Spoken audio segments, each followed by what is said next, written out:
Thank you, Madam Speaker, and I thank the Honourable Member for the question.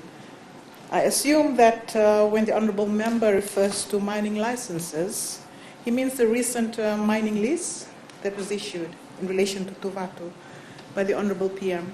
For Tuvatu, the TLTB had issued a 21-year surface lease, and government has issued a 10-year mining lease for Tuvatu operations.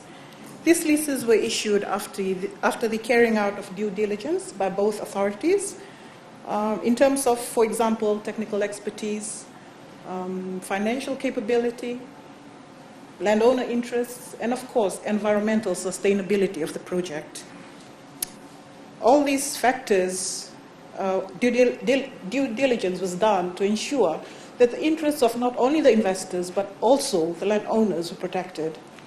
The question is particularly looking for the benefits that would accumulate to the landowners in relation to this project.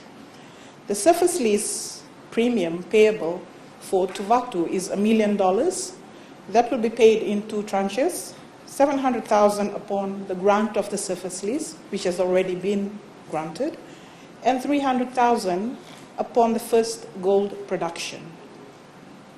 There's a surface lease rent of $30,000 per annum for a period of 21 years, as earlier indicated. A sum of $10,000 per annum will also be paid by the company for Yabusara Rawanga, Matangali Nambowalu of Nangando village, and Korombembe village. This is for the education of the landowners and their children. The company will also pay $10,000 annually as community development assistance to both Korombembe and Nangando villages. Apart from this, Madam Speaker, these provisions are provided for in the lease itself. Apart from this, there's also the fair distribution of royalties to the relevant landowners under Section 30 of the Constitution once gold production takes place. There's also provision for the giving of first preference to the members of the land-owning units for all unskilled employment in relation to the mining operation.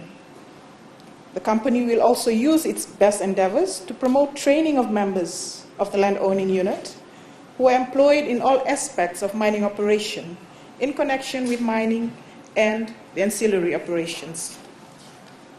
Madam Speaker, just as an indication, so far, for the last 9 years of exploration work at Tuvatu, the work was conducted by people from the local area. They've showcased the tremendous capability of hardworking Fijians. Local residents made up about 95% of the workforce. This includes critical positions such as managers, geologists, engineers, technical and mechanical staff, as well as wage earners. Under the terms of this lease, this arrangement will continue. The company will also offer commercial opportunities to land-owning units in terms of services needed by the company. For example, in relation to food supply, maybe transportation and other ancillary services. This does not include, there's also money that is payable to landowners for compensation for the disturbance of plants that's on the area that's being leased by the company. Madam Speaker, in summary, those are the benefits that will accumulate to the landowners for the Tuvatu project. Thank you. Supplementary questions, Ms. Lorna Eden. Thank you, Madam Speaker. Could the Honourable Minister please explain the rationale behind issuing a 21-year lease when the mining lease is only for 10 years?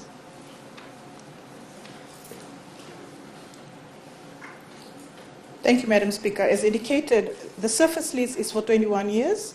The mining lease is 10 years. The grant of a mining lease is dependent upon, as I've stated earlier, the mineral content in the land. After due diligence, the Mineral Resources Department, in their wisdom, have decided that the mineral content at Tuvatu right now warrants a 10-year mining lease for extraction. But having a longer surface lease will ensure that there's flexibility should the company later find out that there's more minerals after further exploration is done. There's flexibility to increase that 10-year mining lease upon expiry. Vuniwaqa. Thank you. I give the floor to the Honorable Kiriraki.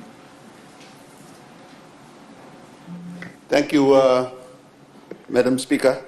At the end of the mining of 10 years, I would ask the Minister if she can explain what is the rehabilitation program to be able to, at the most, return that part of land to its original position. I didn't hear any explanation on that regards, Madam Speaker. Thank you, Honorable Minister. Madam Speaker, I had stated very briefly from the outset that one of the factors that the Mineral Resources Department looks into before the grant of a mining lease is the environmental sustainability of the project. That requires the submission of environmental impact assessments and continuous monitoring by the Mineral Resources Department. The mining lease would contain the environmental obligations that the company will have over this project, as well as a bond, an environmental bond, which is paid to government from the outset to ensure that whatever damage that may be left by the company afterwards is, can be rehabilitated through this provision of the bond. Thank you, Madam Speaker. Thank you. And the last questions, I give the floor to the Honorable Noikula. The Honourable Minister, please explain whether the government has already worked out the percentage of royalty that's going to the landowners and when they can expect their first payment. Thank you, Honorable Minister. Thank you, Madam Speaker. For the past 6 to 7 months, there has been internal consultations putting together of a formula that's required under Section 30 of the Constitution. This work is currently being undertaken by the Mineral Development Technical Committee, whose members are the Lands Department, Mineral Resources Department, the Solicitor General's Office, Strategic Planning, TLTB, Itauke Affairs Board, Ministry of Itauke Affairs, Environment, Ministry of Environment, and Finance. It's an internal committee of key stakeholders who have been tasked. Their deadline is, the timeline that they were looking at is within the next 2 months to come up with a report, which can then be taken for public consultations before a formula is set, of course, after Cabinet approval. Thank you, Madam Speaker.